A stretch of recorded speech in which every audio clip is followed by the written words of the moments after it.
Hello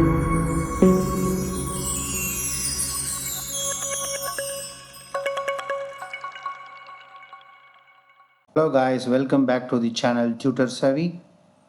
In this video we are going to see about projection of lines in engineering graphics. Projection of lines has 6 conditions.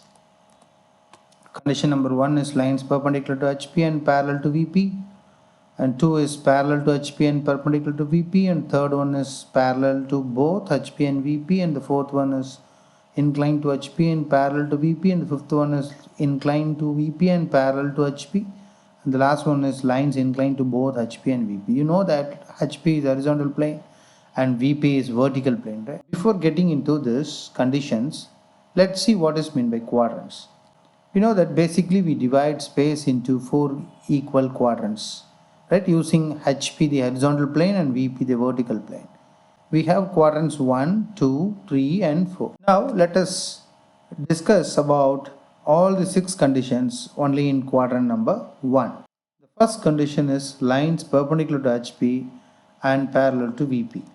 In this picture, you can see an observer is standing in front of the vertical plane and observing the line which is red in color and that is perpendicular to HP and parallel to VP, that satisfies our condition number 1. The front view of a line capital AB is a line that is A dash and B dash, which is black in color and it is represented here, and the top view of the line is going to be a point, right? So top view is looking the line from the top, as if the viewer is viewing from the top.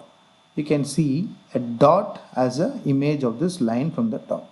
Before getting into the example, let me recall the steps involved in projection of lines. Here you can see step 1 is drawing the front view, that is this front view, looking at the object from the front and drawing the front view. Next one is drawing the top view, looking at the object from the top and drawing the top view. And third one is rotating the horizontal plane 90-degree clockwise. You can see here, this is the horizontal plane. The third step is you can rotate the horizontal plane 90 degrees to the clockwise direction. Now let us see this in detail with a small example. The question we have is, draw the projection of a straight line AB 70 mm long, which is perpendicular to HP and parallel to VP. Now let's see how we can solve this. First step is drawing the reference line. Draw the reference line XY.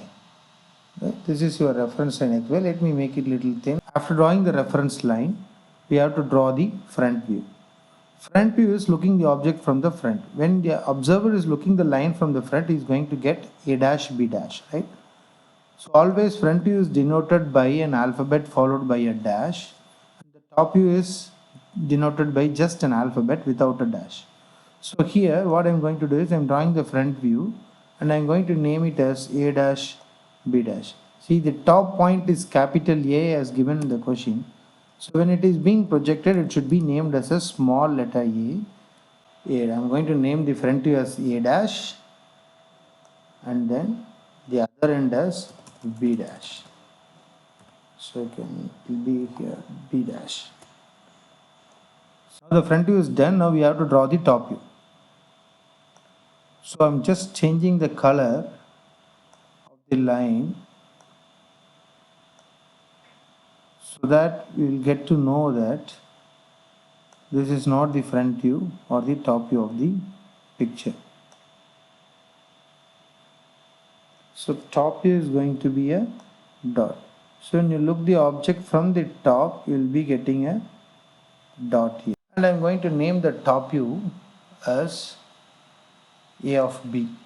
In this top view, you should note that B is enclosed inside a bracket and A is not enclosed.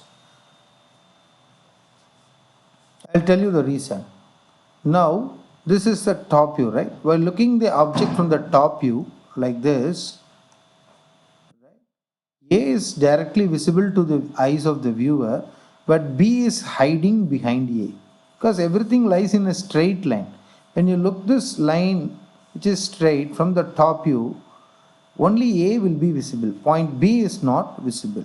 So whichever is visible, that comes outside the bracket, whichever is present but it is not visible, it will be enclosed inside the bracket. Here in this case it is B, right? Clear? Once after drawing the front view and top view, we are about to mark the dimensions. Dimensions for the front view first. So you can make different color, maybe a black color. Here another border is like, here you have for B, this is going to be 70, right? What you can do is you can erase it here and you can write 70. We have to mark this arrowhead. This is how you mark your dimensions for the line. In the next video, we'll see the other conditions of lines and its examples. Thank you for watching.